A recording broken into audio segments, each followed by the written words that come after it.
రాజులకే రాజు ఆకుకూరల్లో గోంగూర. గోంగూర లేనిదే ఆంధ్రులు ముద్ద ఎత్తరనేది సామెత ఉంది. అనేక రాష్ట్రాల్లోనే కాదు, విదేశాల్లో గోంగూర అంటేనే చాలా ఆసక్తిగా తింటారు.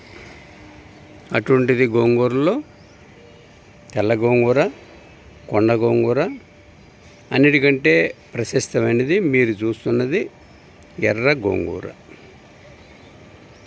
ఈ గోంగూర ప్రతి వేడుకల్లో కూడా తప్పనిసరిగా ఆ వంటకం ఉండి తీరాల్సిందే. ఈ గోంగూర ప్రాశస్త్యం మీకు చెప్పాలంటే, ఇది పూర్తి ఐరన్తో కూడి ఉంటుంది. ఐరన్ డెఫిషియన్సీని ఇది తగ్గిస్తుంది. అందువల్ల మీరు వారానికి 2-3 రోజులు గోంగూర మీ భోజనంలో చేర్చుకోవడం మంచిది. గోంగూర వండుకునేటప్పుడు ఉప్పు తక్కువగా వేసుకోవటం ఆరోగ్యకరం. ఉప్పు వల్లే అనేక అనర్థాలు దేహంలో జరుగుతాయి కాబట్టి ఉప్పు తగ్గించండి, ముఖ్యంగా ఆకుకూరల్లో. చూడండి, ఇక్కడ సిఎస్ఆర్ టెర్రస్ గార్డెన్లో మీకు ఇప్పుడు చూపిస్తున్నది ఎర్ర గోంగూర. కాయలు వచ్చి ఆకులు కూడా ఎర్రగా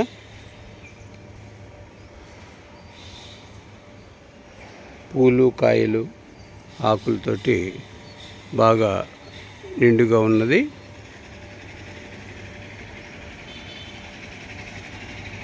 ఈ ఆకు కోసుకొని పప్పులో పెట్టుకోవచ్చు, పులుసులాగా చేసుకోవచ్చు, పచ్చడి కూడా చేసుకోవచ్చు. అందువల్ల నా దగ్గర 3 రకాల గోంగూరలు మా తోటలో పెరుగుతూ ఉంటాయి.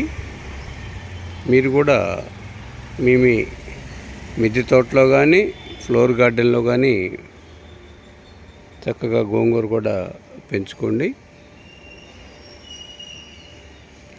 ఇది సిఎస్ఆర్ టెర్రస్ గార్డెన్లో ఒక టబ్బులో,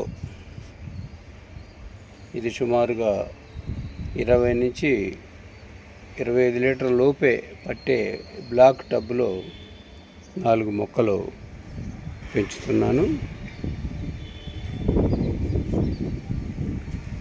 చూస్తున్నారు కదా ఎంత బాగా ఆరోగ్యంగా ఎత్తుగా పెరిగి ఆకులు, పూలు, కాయలతో కళకళలాడుతున్నదో. నా పేరు చెలికాని సీతారామయ్య. గుంటూరు బ్రాడీపేటలో సిఎస్ఆర్ ఆర్గానిక్స్ విత్తనాలు, ఎరువులు, అన్ని రకాల గార్డెన్ పనిముట్లు అమ్ముతూ ఉంటాము. నా నెంబరు 9885229289లో నన్ను సంప్రదించవచ్చు. మీకు ఈ వీడియో నచ్చితే మీ మిత్రులకి, మీ బంధువులకు కూడా పంపించండి. మీ గార్డెన్ అవసరాలకి సిఎస్ఆర్ ఆర్గానిక్స్ని సంప్రదించవలసిందిగా కోరుతున్నాను. మరొక వీడియోలో మరలా కలుసుకుందాం. Thank you very much.